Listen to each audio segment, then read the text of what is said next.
Millions of unemployed Americans looking for work. The good times are back on Wall Street, of course. $23.7 trillion from the taxpayer to support the system. Very helpful to those on Wall Street. Again, a few $1,000 billion goes a long way. Corporate profits, in fact, rising more than 5% in the last quarter, while the balance of the economy continues to deteriorate. GDP, employment, personal income all continue to decline as the taxpayer-subsidized financial services industry allows profitability to return to corporations. So what's happening with all of our money that is funding the biggest bailout in U.S. history? We couldn't think of anyone better to try to answer that question for us than the woman who is spending so much of her time trying to do just that. She chairs the Congressional Oversight Panel, which is getting ready to issue its monthly report on TARP. Ezra Klein remains with us, and of course TARP, the tip of the iceberg when it comes to support for the financial system. Elizabeth, welcome back. Nice to have you in live form, albeit on remote. Let's talk solutions here. I think people fairly well understand all the different things to be alarmed about and concerned about. Where do you stand in your efforts and the efforts of others in Washington, D.C. to reform the system that yielded the terrible results that we saw last year? Well, you know, there are really two very different parts to this. One is this question about how we pull the bus out of the ditch, how we deal with the economy when it's in such a perilous state. But an absolutely critical part is what's the road going to look like going ahead. In fact, the more important thing that's going on here in Washington right now is the debate over the entire regulatory reform issue. We have to remember, we were in crisis a year ago, and we are still operating under the same set of rules that brought us into this crisis. We have not yet made fundamental change. What changes do you consider to be the most critical? In other words, prioritize for us what changes you think need to be made. Okay, I'm going to put them in three places. The first one is at the consumer end. Remember, we fed these terrible mortgages, these mortgages that, you know, there were some people who were speculating, but a lot of people who got tricked and trapped on these mortgages. We fed them into the financial system, destabilizing American families, destabilizing communities, and ultimately destabilizing the worldwide economy. We need that consumer agency to say never again.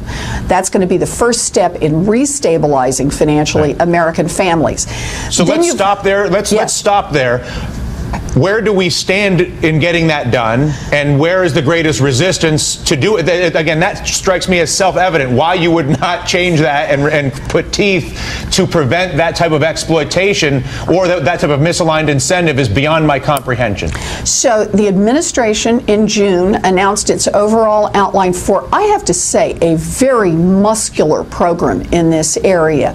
The House has taken it up and is going to do a markup next week. Barney Frank has had to make some amendments because of the onslaught of lobbying from the banks, but so far the strength is holding, and then it will go to the Senate. I know the Senate's already working on it. The opposition comes from exactly two places.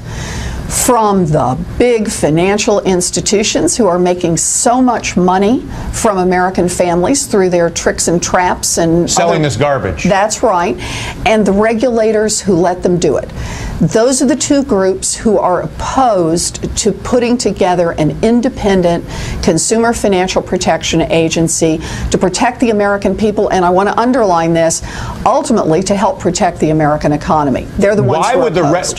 Why would the regulators who would be responsible for making sure this doesn't happen be opposed to this type of reform? Well, these are the regulators. The ones who are opposed are the very regulators who permitted it to happen. The very ones who embraced these financial institutions while they were developing all of these practices. Look at the Fed, for example. The Fed had the power to shut down the subprime mortgage market, to really bring it back, harness it, pull it in. It had all of the legal power to do that for more than a decade before this crisis arose. And what did the Fed do? Nothing. Nada. What can our viewers do to support your efforts to make sure that this bill retains its teeth in the face of the resistance of the regulators and the financial institutions? Well, you know, this is a moment where the lobbyists are just pounding through the halls of Congress. And like I said, they're all supported by the banking industry, the big banks who are really putting up the money to make this happen. This is a time, the only thing we've got on the other side is the voters. So this is the time to be emailing your congressman or congresswoman, your senator, and the White House to say, I want change in this area. I want someone in Washington who watches out for the family, for the consumer, instead of for the big financial institutions. Can you name names? In other words, are there people that are on either the House Financial Services Committee? Are there relevant politicians who, were they to hear from the voter base, would be directly relevant to this piece of legislation? Well, the people who are carrying this through, obviously, are Barney Frank in the House and Chris Dodd in the Senate, and Senator Shelby in the Senate, and I should have said, and Congressman Backus in the House. So those are your majority, minority in the House and the Senate. They're obvious people to write. But I will say, what I think is most effective is to write your own congressman or congresswoman.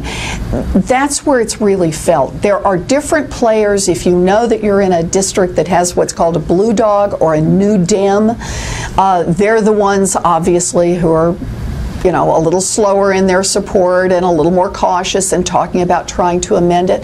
But if you're also in a district with a Republican, if you're in a district with a very liberal Democrat, let them know you're engaged. This is one of those bills that if the American people are engaged, it will pass by a huge margin. If they are not engaged, the banks will have their way.